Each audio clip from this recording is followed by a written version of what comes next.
اعوذ باللہ من الشیطان الرجیم بسم اللہ الرحمن الرحیم اللہم صلی علی محمد و آل محمد و عجل فرجہم۔ شریک حیات کے انتخاب کتاب سے آپ سامنے چیدہ چیدہ واقعات اور مسائل کا حل پیش کر رہے ہیں۔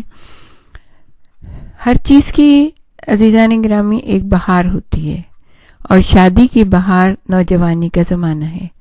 اس زمانے میں انسان پر ایک مخصوص نشاط طاری رہتے ہیں۔ اگر اس زمانے میں ضروری فائدہ حاصل نہ کیا جائے تو بہت جلد خزاں آ جاتی ہے، نشاط برباد ہو جاتی ہے یا کم ہو جاتی ہے۔ پھر انسان شادی سے صحیح معنوں میں استفادہ نہیں کرتا۔ جو جوان اور زندہ دل انسان جو ہوتا ہے، اس وقت جب وہ شادی کرتا ہے اور اس کو ایک ساتھی مل جاتا ہے تو وہ بہت زیادہ خوشی، مسرت اور پاکیزگی سے بھرپور زندگی گزارتا ہے۔ اس سلسلے میں پیغمبر اکرم کا ایک بہترین قول ہے جو ہم سب پر حجت کرتا ہے، اور کسی کے لیے اس میں چوں چرا یا بہانے کی گنجائش نہیں چھوڑتا، نہ تو نوجوان لڑکے اور لڑکیوں کے لیے اور نہ ہی ان کے ماں باپ کے لیے۔ لوگوں، لطیف و خبیر کی طرف سے یعنی اللہ رب العزت کی طرف سے جبریل میرے پاس تشریف لائے اور فرمایا، پاکیزہ لڑکیاں ایسی ہیں جیسے درختوں کے پھل، اگر انہیں بروقت یعنی اس فصل میں جس میں پکتے ہیں نہ توڑا جائے تو تمازت آفتاب انہیں خراب کر دے گی اور باد خزاں انہیں گرا دے گی۔ یہی مثال جوان بالغ لڑکیوں کی ہے۔ جب وہ عورتوں کے زمرے میں داخل ہو جائیں تو ان کی شادی کرنے کے علاوہ چارہ کار نہیں ہے۔ وسائل الشیعہ کے جلد نمبر 14 اور صفحہ نمبر 39 پہ یہ رسول اللہ کی حدیث ہے کہ اگر ان کی شادی نہ کیا جائے تو یہ توقع نہیں رکھنی چاہیے کہ وہ محفوظ رہیں گی، کیونکہ وہ بھی انسان ہیں۔ اور آپ نے ارشاد فرمایا لڑکوں کی بھی یہی کیفیت ہے۔ رسول اللہ عقل کل ہیں، ہم اپنی طرف سے باتیں بنانے کا کوئی اختیار نہیں رکھتے۔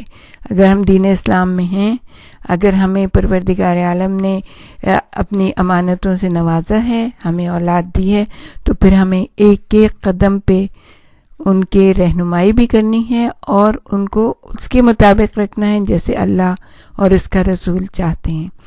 وہ جو احکامات، قوانین اور دستور بیان فرماتے ہیں جو خدا کی جانب سے ہیں، خدا کے مقابلے میں کسی کے نظریے اور خیال کی کوئی حیثیت نہیں ہے۔ ہر وہ قانون، رسم و رواج اور نظریہ باطل اور بے قیمت ہے جو قانون خدا کے خلاف ہو۔ جو لوگ کسی بھی وجہ سے نوجوانی کے زمانے میں شادی نہیں کرتے ہیں، جیسے آج کل کتنا زیادہ ہے کہ ماں باپ سے کہو کہ بھئی اچھا رشتہ ہے آپ شادی کرنے، تو کہتے ہیں ہماری لڑکیاں شادی نہیں کریں۔ لڑکوں کے لیے کہو تو کہیں ابھی تو وہ پڑھ رہے ہیں، ابھی تو وہ جاب کریں گے، ابھی وہ گاڑی خریدیں گے، گھر لیں گے۔ تو یہ جو خیالات ہیں یہ بالکل غلط ہیں، یہ اللہ اور رسول کے احکامات کے بالکل خلاف ہیں۔ جنہوں نے شادی میں تاخیر کی وجہ سے ہمیشہ خسارہ اٹھایا ہے، وہ واقعات بھی ہمارے سامنے ہیں۔ ہر چند وہ خود اس بات کو نہ سمجھ سکتے ہوں اور نہ جانتے ہوں کہ ہم خسارے سے دو چار ہوئے ہیں۔ ایک لڑکا تھا جس کے بارے میں لکھا ہے، اس کا نام تھا ناصر، فرضی نام ہے، کہ جب تک انسان کے پاس ذاتی گھر، موٹر کار اور خاص رقم ایک بینک میں جمع نہ ہو، اس وقت تک شادی نہیں کرنی چاہیے۔ اس سلسلے میں وہ کسی کی نصیحت نہیں سنتا تھا۔ ماں باپ نے کوشش بھی کی لیکن اس نے کہا نہیں۔ کہیں پہ دیکھیں ماں باپ اکڑ جاتے ہیں، کہیں پہ اولاد اکڑ جاتی ہے، دونوں ہی غلط ہیں۔ اس لیے کہ اللہ بہتر جانتا ہے کہ جس مقصد کے لیے انسان کو پیدا کیا گیا ہے اس مقصد کو پورا کرنا ہے۔ تو ناصر نے اپنے نظریے کے مطابق عمل کیا، اتنی زیادہ محنت کی اور اس نے اپنے لیے گھر بھی بنا لیا، گاڑی بھی، بے پناہ دولت بینک میں جمع کی، اور اس کے بعد شادی کا منصوبہ بنایا۔ لیکن ہوا یہ کہ اب وقت نکل چکا تھا، اس کی عمر 30 سال کی ہو گئی تھی۔ تنہائی اور زیادہ محنت نے اس کے جسم اور روح کو پشمردہ کر دیا تھا۔ اسے بیمار بنا دیا تھا. اس کے چہرے پر جھریاں سی پڑ گئی تھیں, کچھ سر کے بال بھی جھڑ گئے تھے. مختصر یہ کہ وہ 10 سال پہلے والا ناصر نہیں رہا تھا. نہ وہ ولولہ، نہ شوق، نہ اس کی پاکیزگی بھی رخت سفر باندھ چکی تھی. اس کی جگہ افسردگی اور کم حوصلگی بھی آ گئی تھی. اب اس نے لڑکی کی تلاش شروع کی، ماں باپ نے بھی تلاش شروع کی، لیکن کوئی بھی نوجوان اور بانشات لڑکی اس سے شادی کے لیے تیار ہی نہ ہوئی. شادی کے سلسلے میں اس کے جو معیار تھے وہ ایک ایک کر کے اس کے دماغ سے نکل گئے، اور شادی سے متعلق جو ان کی بڑی بڑی تمنائیں تھیں، بلند پروازیاں تھیں، وہ سب کے سب رخصت ہو گئیں. بڑی مشکلوں سے تلاش بسیار اور زحمتوں کے بعد ایک لڑکی ملی بھی، تو وہ بھی اسی کی مانند تھی.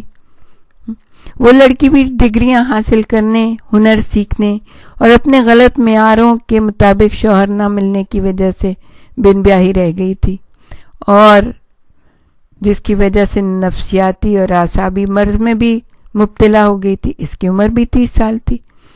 اس لڑکی اور لڑکی نے در حقیقت، جنہیں لڑکا اور لڑکی کہنا صحیح بھی نہیں ہے، شادی کر لی. نتیجہ واضح ہے. جس لڑکی اور لڑکی میں نہ کوئی نشاط ہو، نہ کوئی ولولہ ہو، نہ کوئی عیش و عشرت کا سامان ہو، وہ کیسی ان کی زندگی ہوگی؟ ابتدا ہی سے اختلافات، بے مہری اور بہانہ بازی کا سلسلہ شروع ہو گیا. چنانچہ ان کی زندگی ایک جہنم بنی ہوئی. روزانہ لڑائی جھگڑے، ہنگامہ محلے والے دیکھ رہے ہیں. کچھ بچے بھی پیدا ہو گئے، بیچارے ایسے مظلوم بچے کہ جن کے والدین میں ایک طرف تو ان کی تربیت کا شوق و ہمہ اور ان کے اخراجات کو پورا کرنے کا حوصلہ نہیں ہے، دوسری طرف روزانہ اپنے ماں باپ کے درمیان ہونے والی جنگ و جدل کو دیکھتے ہیں. در حقیقت ایسے بچے رحم کے قابل ہوتے ہیں. اب گھر، کار اور پیسہ ان کی مشکلات کو حل نہیں کر سکتے. تو عزیزان گرامی، کوشش یہ کریں وقت کے اوپر اپنے بچوں کی شادیاں کریں، اس سے پہلے کہ ان کا شادی کا وقت نکل جائے.